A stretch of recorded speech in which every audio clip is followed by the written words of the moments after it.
Hi hello എല്ലാവർക്കും പുതിയൊരു വീഡിയോയിലേക്ക് സ്വാഗതം. നമ്മുടെ ജയസൂര്യ എന്നൊരു പോസ്റ്റ് ഇട്ടിട്ടുണ്ടായിരുന്നു, ഫേസ്ബുക്കിൽ മാത്രമല്ല ഇൻസ്റ്റാഗ്രാമിനകത്തും. അതിന്റെ ഉള്ളടക്കം എന്താണെന്ന് ചോദിച്ചു കഴിഞ്ഞാൽ ഇന്ന് അദ്ദേഹത്തിന്റെ പിറന്നാളാണ്. അപ്പം അദ്ദേഹം കുറ്റാരോപണം അല്ലെങ്കിൽ ഈ അലിഗേഷൻസ് നേരിടുന്ന ഒരു വ്യക്തിയാണ്. അപ്പം ആ ഒരു സംഭവം വന്നതിന് ശേഷം അദ്ദേഹം പറഞ്ഞ കാര്യങ്ങൾ അദ്ദേഹത്തിന്റെ കുടുംബത്തെയും അദ്ദേഹത്തിന്റെ കൂടെ ചേർത്ത് നിർത്തിയിട്ടുള്ള ആൾക്കാരെയും ഒരുപാട് വേദനയിൽ ആഴ്ത്തിയ ഒരു സംഭവമാണ് ഇതെന്ന് പറയുന്നത്. അപ്പം ഇതിൽ നിന്ന് പെട്ടെന്നൊന്ന് മുക്തി പ്രാപിക്കുക, അതല്ലെന്നുണ്ടെങ്കിൽ ഇതൊന്ന് ഉൾക്കൊണ്ടുവരാനായിട്ട് ഇത്രയും സമയമെടുത്തു. അപ്പം ഇനി അദ്ദേഹത്തിന്റെ അഡ്വക്കേറ്റ്സുമായിട്ട് സംസാരിച്ചിട്ട് അദ്ദേഹത്തിന്റെ ഈ പറയുന്ന ഒരു മാസ കാലമായിട്ട് അദ്ദേഹത്തിന്റെ കുടുംബവും വിദേശത്താണ്. അവിടെ പോയിട്ടുള്ള കാര്യങ്ങളെല്ലാം നടത്തിയതിനു ശേഷം നാട്ടിൽ വന്നതിന് ശേഷം കുറ്റാരോപണം ആരാണോ ഉന്നയിച്ചത് അവർക്കെതിരെയുള്ള നിയമ നടപടികളുമായി മുന്നോട്ട് പോവുക തന്നെയാണ് ചെയ്യുന്നത്. ഇതിന്റെ സത്യാവസ്ഥ പുറത്തു കൊണ്ടുവരും. ഇതാണ് അദ്ദേഹം പറഞ്ഞിരിക്കുന്ന വാചകം. എന്നെ ഇതൊന്നും അല്ല സ്ട്രൈക്ക് ചെയ്യിപ്പിച്ച സംഭവം എന്ന് പറയുന്നത്. അതിനകത്ത് ഒരു വാചകമുണ്ട്, അതായത് പീഡനം നേരിട്ട ഒരു വ്യക്തി അനുഭവിക്കുന്നത് പോലെ ആ വേദന തന്നെയാണ് തെറ്റ് ചെയ്യാതെ പീഡനത്തിന്റെ പേരിൽ ആരോപണം നേരിടേണ്ടി വരുന്നത്. അത് ആ വാചകം എന്ന് പറയുന്നത് ഒരുപാട് അർത്ഥങ്ങൾ അല്ലെങ്കിൽ പല അർത്ഥതലങ്ങളുള്ളൊരു കാര്യമാണ്. ഒന്നാമത്തെ കാര്യം എന്ന് പറയുന്നത് ജയസൂര്യയെ കുറിച്ച് പറയുന്ന സമയത്താണെന്നുണ്ടെങ്കിൽ നമ്മളെ മലയാള ഫിലിം ഇൻഡസ്ട്രിയിൽ സത്യം പറഞ്ഞു കഴിഞ്ഞാൽ ബോളിവുഡിലും ഹോളിവുഡിലും മറ്റ് പല ഭാഷകളിലും നടക്കുന്നത് പോലെ തന്നെ നെപ്പോട്ടിസം എന്ന് പറയുന്നൊരു സംഭവം ഇവിടെയും ഉണ്ട്. നമുക്കറിയാവുന്ന കാര്യമാണ്. എന്തെങ്കിലും ചെറിയൊരു സഹായമെങ്കിലും കൃത്യമായിട്ട് ഈ പറയുന്ന അച്ഛന്മാര് നടന്മാരായിട്ടുള്ള അല്ലെങ്കിൽ അമ്മമാര് നടിമാരായിട്ടുള്ള ആൾക്കാരുടെ മക്കൾക്ക് സത്യത്തിൽ ലഭിക്കുന്നുണ്ട്. അപ്പൊ അങ്ങനെ ഒന്ന് നോക്കാൻ നമ്മുടെ നിവിൻ പോളിയുടെ ഒരു സിനിമയ്ക്കകത്ത് പറയുന്നത് പോലെ ആരുടെയും സഹായമില്ലാതെ ഒറ്റയ്ക്ക് വഴിവെട്ടി വന്നതാന്ന് പറയുന്ന ആ ഡയലോഗിന് സത്യത്തിൽ പറയാൻ പറ്റുന്ന ഒരു പേര് തന്നെയാണ് ജയസൂര്യ എന്ന് പറയുന്നത്. അദ്ദേഹത്തിന്റെ വെള്ളം പോലുള്ള സിനിമയിലെ ആ ഒരു സ്റ്റൈൽ ഓഫ് ആക്ടിങ് ആണെന്നുണ്ടെങ്കിൽ നമുക്കറിയാവുന്ന കാര്യമാണ്. ഏത് കഥാപാത്രത്തെയും കൃത്യമായിട്ട് അതിഗുരമായിട്ട് ചെയ്യാൻ പറ്റുന്ന ഒരു വ്യക്തിയാണ് അദ്ദേഹം എന്ന് പറയുന്നത്. അപ്പം ആക്ടിങ്ങിന്റെ കാര്യത്തിൽ അദ്ദേഹം 100% ഓക്കെയാണ് നമ്മുടെ ഈ ഒരു ഫീൽഡിൽ എന്ന് പറയുമ്പോഴത്തേക്ക്. ഒരുപാട് പലതരത്തിലുള്ള വേഷങ്ങൾ കൃത്യമായിട്ട് ചെയ്ത് അത് ആൾക്കാരിലേക്ക് എത്തിച്ചൊരു വ്യക്തിയാണ്. അപ്പം അദ്ദേഹത്തിന്റെ കാര്യത്തിൽ ഈ ഒരു കാര്യം ആരോപണം വരുന്ന സമയത്ത് ആദ്യം ഒരെണ്ണമാണ് വരുന്നത്. നമുക്ക് കൃത്യമായിട്ട് അറിയാവുന്ന കാര്യമാണ്. അതിനകത്ത് ആദ്യം ആരോപണം ഉന്നയിച്ച സ്ത്രീ എന്ന് പറയുന്നത് കുറേയധികം സൂചനകൾ തരുന്നു. ആ സൂചനകളിലൂടെ ആൾക്കാർ തന്നെ കണ്ടെത്തുന്നു ഇത് ജയസൂര്യയാണെന്ന്. പിന്നീട് ഒരു ചാനലിൽ വന്നിട്ട് ആ സ്ത്രീ പറയുവാണ് ഇല്ല അത് ജയസൂര്യ അല്ല എന്ന് തന്നെ മാറ്റി പറയുന്നു. വീണ്ടും അടുത്ത ദിവസം വന്നിട്ട് ഇല്ല ജയസൂര്യ ആണെന്ന് പറയുന്നു. അപ്പം ഒരു കൃത്യമായിട്ടുള്ളൊരു നിലപാടിൽ ഉറച്ചു നിൽക്കാൻ പറ്റാത്ത ഒരു സ്ത്രീയെ നമ്മൾ എങ്ങനെയാണ് ഈ ഒരു കാര്യത്തിൽ വിശ്വസിക്കുക എന്നുള്ള കാര്യമാണ് ഒന്നാമത്തെ പോയിന്റ്. ഇനി രണ്ടാമത്തെ പോയിന്റ് എന്ന് പറയുന്നത് ഇതിന് പ്രത്യേകിച്ച് തെളിവുകളൊന്നുമില്ല.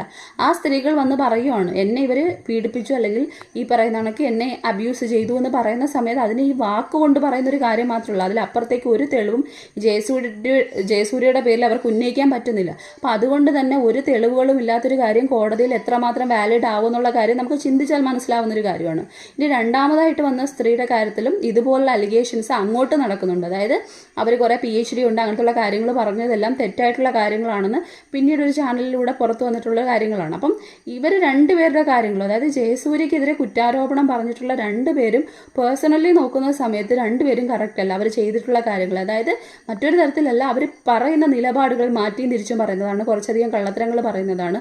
ഇനി മറ്റൊരു കാര്യം എന്ന് പറയുന്നത് ഈ രണ്ടാമത്തെ നടിയല്ല ആയാലും മറ്റൊരു ചാനലിൽ ഇതുമായിട്ട് ബന്ധപ്പെട്ട കാര്യങ്ങൾ പറയാൻ വരുന്ന സമയത്ത് അതായത് ഇരയാക്കപ്പെട്ടു എന്നുള്ള തലത്തിലാണല്ലോ. അപ്പോൾ അവരുടെ പേരോ അല്ലെങ്കിൽ അവരുടെ ഫോട്ടോസോ ഒന്നും വെച്ചുകൂടല്ലോ.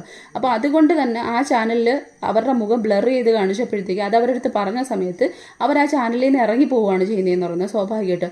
അപ്പോൾ തന്നെ നമുക്ക് മനസ്സിലാക്കാൻ പറ്റും അവരുടെ പ്രശ്നം എന്താണെന്ന് ചോദിച്ചു കഴിഞ്ഞാൽ കൂടുതലായിട്ട് അവർക്ക് ഈ പറയുന്ന ആൾക്കാരുടേതായിട്ടുള്ള ഒരു എന്താ പറയുന്നത് ഒരു സിമ്പതി കിട്ടണം, അവരെ മുഖം കൃത്യമായിട്ട് വ്യക്തമായിട്ട് അറിയണം, ഒരു എല്ലാവരുടെ ഇടയിൽ ഒന്ന് പേരെടുക്കണം. അത് നല്ല രീതിക്ക് നമുക്കറിയാവുന്ന കാര്യമാണ്.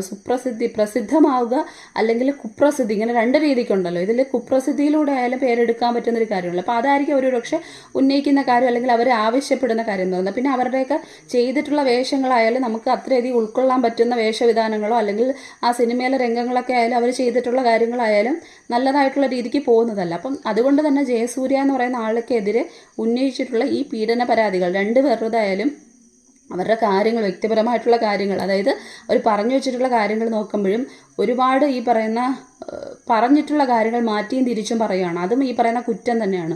നമുക്കറിയാവുന്ന കാര്യമാണ്. ഈ മാറ്റിയും തിരിച്ചും ചറപറ പറഞ്ഞുകൊണ്ടിരിക്കുന്നതെന്ന് പറയുന്നത് അംഗീകരിക്കാൻ പറ്റാത്ത കാര്യമാണ്. ഏതെങ്കിലും ഒരു നിലപാടിൽ ഉറച്ചു നിൽക്കണമല്ലോ. അപ്പം പിന്നെ ഒരുപാട് മേക്കപ്പ് ഒക്കെ ചെയ്തിട്ട് വന്നിട്ട് ഈ പറയുന്ന ചാനലിൻ്റെ മുന്നിൽ ഇരുന്നിട്ട് ഇതിനെക്കുറിച്ച് ഘോരഘോരമായിട്ട് വാദിക്കുന്നതൊക്കെ കേട്ട് കഴിഞ്ഞാൽ നമുക്കറിയാൻ പറ്റുമല്ലോ. അങ്ങനെ ഒരു സിറ്റുവേഷനെ കുറിച്ച് പറയുമ്പോഴത്തേക്ക് നമ്മുടെ മാനസികാവസ്ഥ എന്താണ്. അപ്പോൾ അതൊന്നും കണക്ട് ചെയ്യാൻ പറ്റുന്നില്ല എന്നുള്ള കാര്യമാണ് യഥാർത്ഥത്തിൽ നടക്കുന്നതെന്ന് പറയുന്നത്. ഇതിലിപ്പോൾ ഒരുപാട് പേരുടെ ആൾക്കാരുടെ പേരുകൾ വരുന്നുണ്ട്.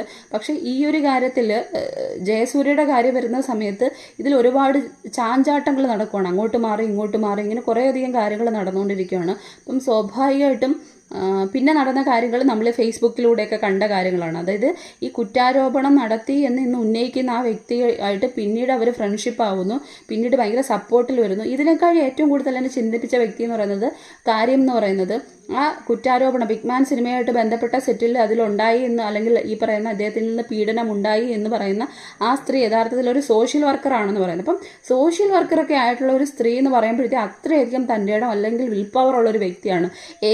നമുക്ക് സ്വന്തം കാര്യത്തിൽ ഒരു തീരുമാനം എടുക്കാനായിട്ട്, തെറ്റിനെ കൃത്യമായിട്ട് തിരുത്താൻ അല്ലെങ്കിൽ അതിനെ ചൂണ്ടിക്കാണിക്കാൻ കഴിയുന്ന ഒരു വ്യക്തിക്കല്ലേ മറ്റുള്ള സോഷ്യൽ കാര്യങ്ങളിലേക്ക് കറക്റ്റായിട്ട് കൈയിടാൻ പറ്റത്തുള്ളൂ, അല്ലെങ്കിൽ ഈ പറയുന്ന ആ കാര്യങ്ങളെ പരിഹരിക്കാൻ പറ്റുള്ളൂ, അല്ലെങ്കിൽ അതിനുള്ളൊരു വിൽ പവർ ഉണ്ടാവും. അപ്പം അങ്ങനെ സ്വന്തം കാര്യത്തിൽ തെറ്റായിട്ടുള്ള പ്രവണത നടന്നിട്ടുണ്ടെങ്കിൽ അതിനെ അപ്പോഴും തന്നെ പ്രതികരിക്കാത്തൊരു വ്യക്തി എങ്ങനെയാണ് ഒരു സോഷ്യൽ വർക്കർ ആവുക എന്നുള്ളത് എനിക്കൊരു തരത്തിലും ആലോചിച്ചിട്ട് മനസ്സിലാക്കാൻ പറ്റുന്ന കാര്യമല്ല. അങ്ങനെ ഒരാൾക്ക് സോഷ്യൽ വർക്കർ ആവാൻ പറ്റില്ല എന്നുള്ള കാര്യമാണ്. കാരണം അവർ സോഷ്യൽ വർക്കർ എന്ന് പറയുമ്പോൾ സമൂഹത്തിന് വേണ്ടി നന്മ ചെയ്യുന്ന, തെറ്റുകൾ കണ്ടാൽ അതിനെതിരെ ഇടപെടുന്ന വ്യക്തിയാണെന്നുണ്ടെങ്കിൽ സ്വന്തം കാര്യത്തിൽ ആ കാര്യങ്ങൾ നേരെയാക്കുക എന്നുള്ളത്. അപ്പോൾ അവിടെ ഒരു പ്രശ്നം നടക്കുന്ന സമയത്ത് ആ സമയത്ത് അത് ഉന്നയിക്കാൻ പറ്റുന്ന കാര്യമാണ്.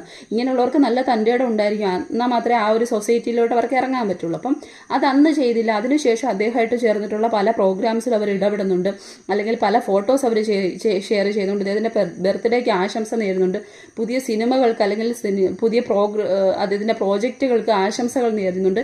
ഇതെല്ലാം ചെയ്തൊരു വ്യക്തി ഒരു സുപ്രഭാതത്തിൽ വന്നിട്ട് ഇങ്ങനൊരു റിപ്പോർട്ട് ഉണ്ടാകുന്നതിൻ്റെ പേരിൽ വന്നിട്ട് ഈ പറയുന്ന കുറ്റാരോപണം നടത്തുക എന്ന് പറയുമ്പോഴത്തേക്ക് നമുക്കതങ്ങോട്ട് ഡൈജസ്റ്റ് ചെയ്യാൻ പറ്റുന്ന കാര്യമല്ല. അപ്പോൾ അവിടെ എന്തൊക്കെയോ തിരിമറികൾ അല്ലെങ്കിൽ എന്തൊക്കെയോ കാര്യങ്ങൾ, എന്തൊക്കെയോ അപാകതകൾ ഉള്ളതായിട്ട് നമുക്ക് കൃത്യമായിട്ട് മനസ്സിലാക്കാൻ പറ്റും. അരിയാഹാരം കഴിക്കുന്ന ഏതൊരു വ്യക്തിക്ക് മനസ്സിലാക്കാൻ പറ്റുന്ന കാര്യമാണ് ഇതൊക്കെ എന്ന് പറയുന്നത്.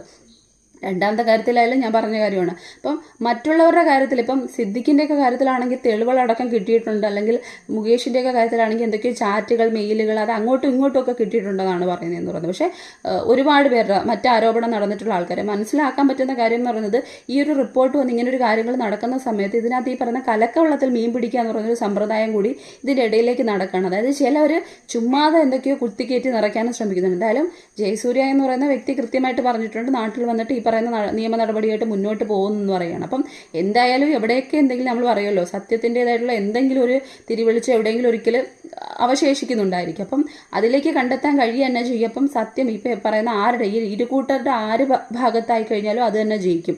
നമ്മളെപ്പോഴും അങ്ങനെയാണല്ലോ വിശ്വസിക്കുന്നത്. നമ്മുടെ നീതി വ്യവസ്ഥയിൽ നമ്മൾ വിശ്വസിക്കുന്ന ഒരു വ്യക്തിയാണല്ലോ.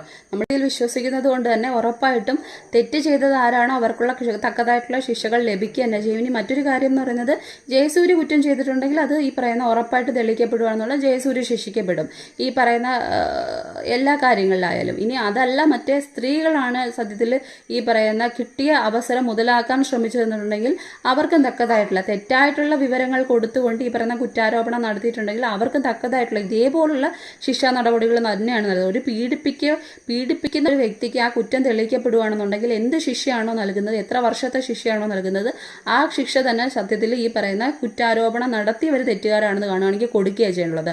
അതിലൊരു ഇളവും കാണിക്കരുത്. കാരണം ഇങ്ങനെയുള്ള കാര്യങ്ങൾ ചെയ്യാൻ പാടില്ലല്ലോ. അപ്പം ഈ ഒരു കാര്യത്തിൽ മാത്രമല്ല, ഇതുമായിട്ട് ബന്ധപ്പെട്ട് നമുക്കറിയാവുന്ന കാര്യമാണ് തമിഴ് മേഖലയിലും ഒരുപാട് പ്രശ്നങ്ങൾ നടക്കുന്നുണ്ട്. അവിടുത്തെ നടനായിട്ടുള്ള ജീവ ഈ ഒരു പ്രശ്നം വന്ന സമയത്ത് ക്വസ്റ്റ്യൻ ചോദിക്കുന്ന സമയത്ത് അതിനെതിരെ പൊട്ടിത്തെറിച്ചു എന്നുള്ള കാര്യങ്ങൾ വരുന്നുണ്ട്. എന്നാൽ ഈ സപ്പോർട്ട് ചെയ്യുന്ന ആൾക്കാരുണ്ട്. അപ്പം നമുക്ക് ഊഹിക്കാൻ പറ്റുന്ന കാര്യമാണ് ഇതെന്ന് പറയുന്നത്. ഈ ഒരു മലയാള ഫീൽഡിൽ മാത്രമല്ല എല്ലാ മേഖലകളിലും കൃത്യമായിട്ട് നടക്കുന്നൊരു കാര്യമാണ്. സ്ത്രീയും പുരുഷനും എവിടെയൊക്കെ ഉണ്ടോ അവിടേക്ക് ഈ തരത്തിലുള്ള പ്രശ്നങ്ങൾ നടക്കുക തന്നെ ചെയ്യും. അത് കാലാകാലങ്ങളായിട്ട് നടന്നുകൊണ്ടിരിക്കുന്ന കാര്യങ്ങളും തന്നെയാണ്. പക്ഷേ ഇപ്പോൾ അത് പുറത്തു വരാൻ ആരൊക്കെ ധൈര്യം കാണിക്കുന്നു, കുറച്ചധികം ആൾക്കാരുടെ പേരുകൾ വരുന്നു, കുറ്റാരോപണങ്ങൾ നടക്കുന്നു, അതിന് ഈ പറയുന്ന ഇരയാക്കപ്പെട്ടു എന്ന് പറയുന്നു, കേസുകൾ എടുക്കുന്നു. ഇനി ഇതിൻ്റെ വഴിയെ പോകേണ്ടത് പോലീസ്, സർക്കാരും കോടതിയും തന്നെയാണ്. അപ്പോൾ അതിലൂടെ സത്യാവസ്ഥ വെളിയിൽ വരട്ടെ. ഈ പറയുന്ന ആൾക്ക് നമ്മുടെ പക്ഷേ മലയാള ഇൻഡസ്ട്രി നശിക്കാതെ നമ്മുടെ ഈ പറയുന്ന ഇത് മറ്റൊരു കാര്യത്തിന് തുടക്കമാവട്ടെ. എല്ലാവർക്കും ഇക്വാളിറ്റി കിട്ടുക, അല്ലെങ്കിൽ എല്ലാവർക്കും സ്വാതന്ത്ര്യം കിട്ടുക, എല്ലാവരെയും ഒരുപോലെ പരിഗണിക്കുക എന്നൊരു കാര്യത്തിലേക്ക് വെളിച്ചം വീശട്ടെ എന്ന് മാത്രമേ നമുക്ക് പറയാൻ പറ്റുള്ളൂ.